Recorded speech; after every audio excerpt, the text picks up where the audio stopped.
Hello everyone, it's Brett, as you know me, as probably as at Brett underscore art 22, but I'm Brett Bozzelli, RN, and what does that mean? It means registered nurse. Registered nurse, first question, because I'm here with some Q&As today. First of all, I want to thank you. If you're a follower of me, appreciate all of your help and support and engagement as to where it is that I'm at, because I wouldn't be here without you. Just want to start out there. I want to thank all the individuals who really made what it is that I'm up to possible, and those who are able to help in whatever way that they can. So Q&As. First was, why did you want to become a nurse? So I saw nursing as an avenue beyond being a doctor. I went in, I shadowed. Highly recommend people to shadow if you're thinking about nursing or any other part of healthcare, and in any of the areas, especially if it's what's called a teaching hospital. But for me, I saw the area when I shadowed of holistic care and alternative therapy and just being able to be present at the bedside to listen as an area that I really leaned in with. And I saw that doctors really didn't get that chance. So for me, I was like, that literally seems like what it is that I want to. I also liked science growing up a lot, so, and spirituality, and I saw that those still could tie in as a possibility. But even people who work within healthcare, they don't have to be spiritual to still be able to, I think, make an impact. But yeah.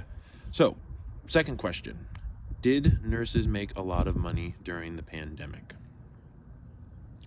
So, answer is both yes and no at the same time.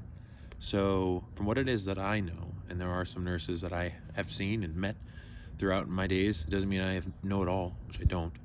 But what they did tell me was there was an ICU nurse that I do know, and I met her in Arizona, and she was on assignment there right before the pandemic was declared.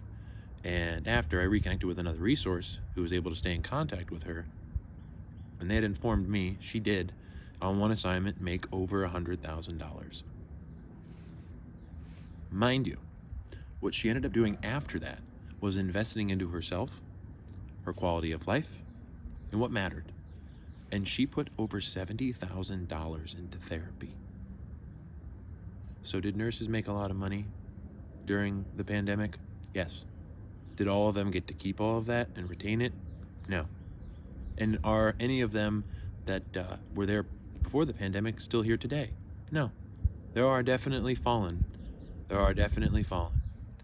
Which I think kind of leads us into the next question, which was, have you ever been there during the final moments for a patient during their death, or did they ever die on your shift? Yes. I, believe it or not, had a number of occasions, and it doesn't mean that they were frequent. It just means that I was present for them. So I want that distinction for anybody even thinking about going into healthcare. We have what's called the circle of life. Like anything, we as humans live life in measure. It has a beginning, a middle, and an end. The first that I had was when I was an express transporter, before I even was a nurse at the hospital, and I had a morgue job, so we would have to go after a patient was deceased and transfer the overall cadaver all the way down to the freezer, and then we would transfer it over, and that was the job. What was interesting about this job was, and I think that leads into another question that most nurses get asked, which is this one, which is one of the craziest things that's ever happened within healthcare. I don't want to jump ahead here, but I'm definitely going to jump ahead. Is after that job, we had a baby discharge. So I don't know if the system just put it in that way, of whoever was working, or if that's just what happened. So that was just one of the craziest things that happened. Another one would be, I had a patient who didn't like needles, common occurrence, speak up about it, stay empowered as a patient.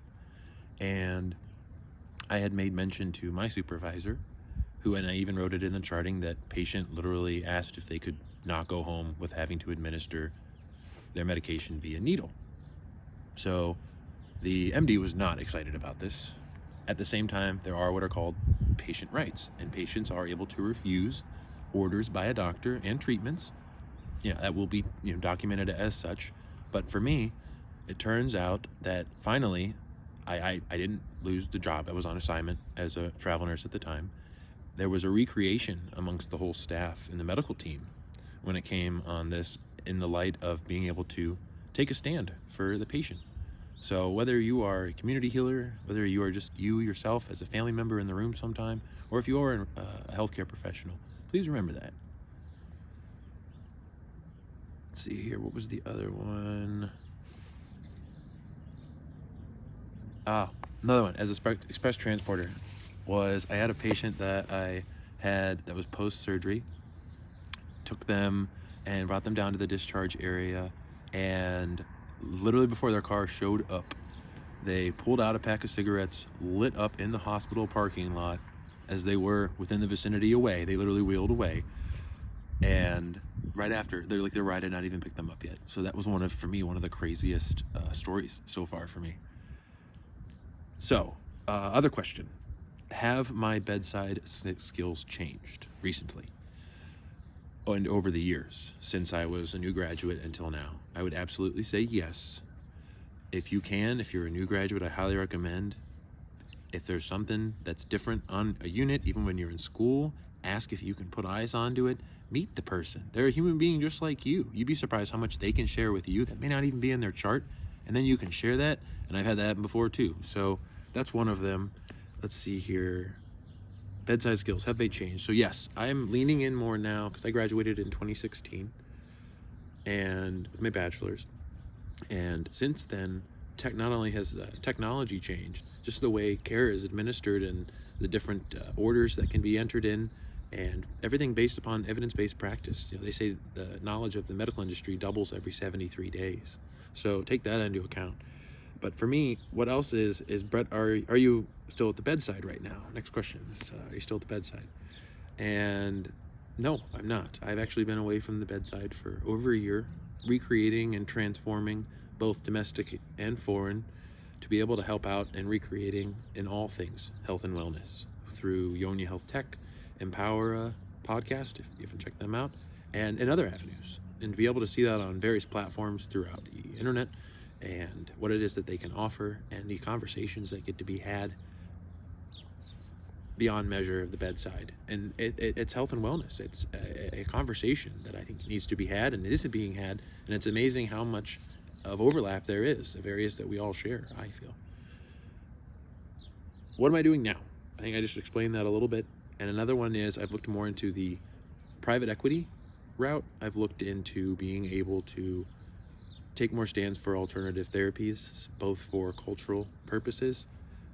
Kind of tie back there, that was another fascinating thing as to why I chose nursing, was I was fascinated as to the overall impact on the interaction between humans when it came to culture being involved, as to what people had as preferences from whether they had come over here from another country or not, even our own here, as to what it is that looks like in different parts of the United States and people's preferences. And that fascinated me. It really did, because that influenced the care, and then it influenced my work. And it was never a dull day and never the same day. And it's still the same. And what am I doing now?